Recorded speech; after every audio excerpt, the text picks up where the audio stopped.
The Metroid series is one of Nintendo's babies. The original Metroid was released back on the NES and it was a success. It combined Mario's gameplay with The Legend of Zelda's exploration. It had turned out to be a unique experience. The sequel on Game Boy was good, but doesn't come close to Super Metroid. Metroid Fusion and Prime followed and they all blew gamers away. Now, Nintendo decided to give the original a remake on the Game Boy Advance, and that game is Metroid Zero Mission.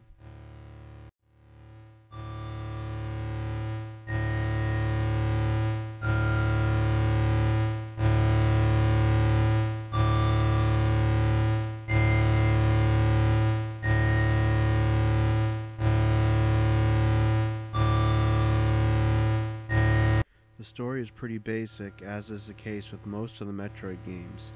You play as Samus Aran, an intergalactic bounty hunter whose mission is to stop the space pirates whenever they decide to cause some terror. This time they have inhabited the planet of Zebes after attacking the Galactic Federation and stealing a batch of Metroids, a strange alien creature that absorbs life from anything that it attaches to. It's nothing extraordinary, and it's not really detailed during the game aside from less than a handful of scenes during the elevator rides between zones. Even if it isn't part of the game as much as most other games, it's pretty great for a remake of an NES game.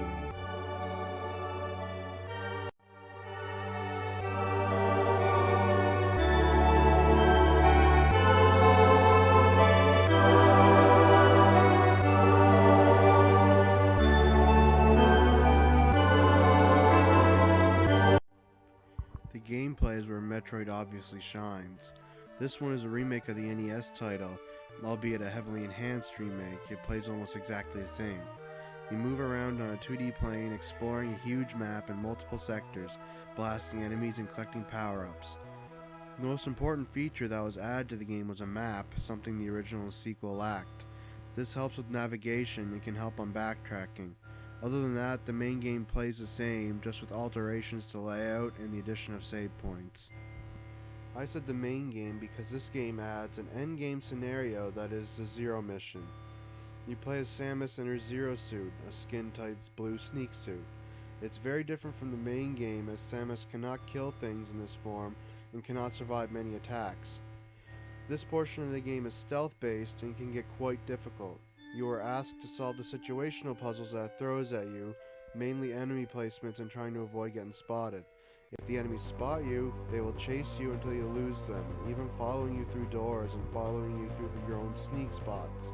It gets very intense and, while short and infuriating, it does nothing but add to the game. This was worth the time rebuilding.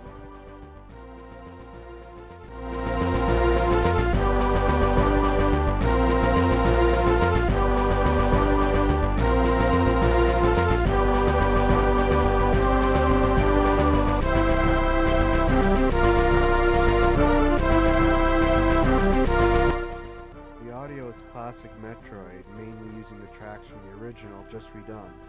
If you like the previous Metroid music and sound effects, then you will enjoy it here.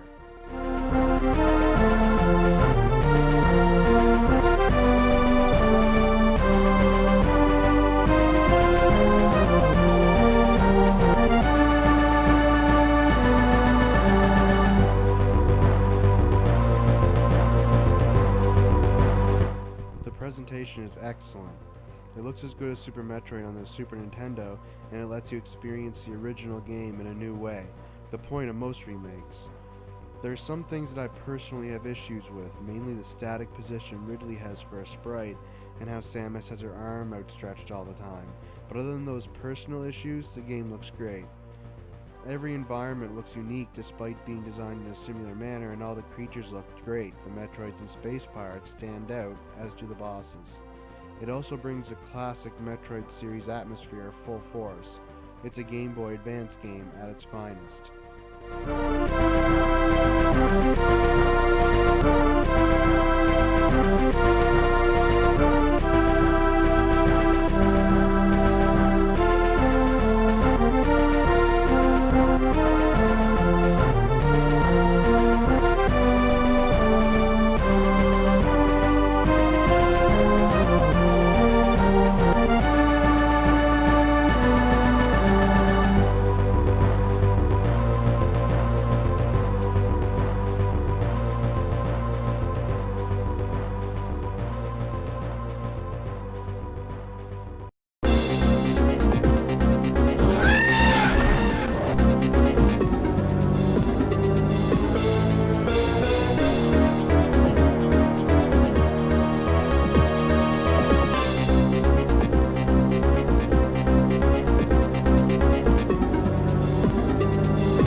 love the original Metroid, there's enough here for you to come back and experience.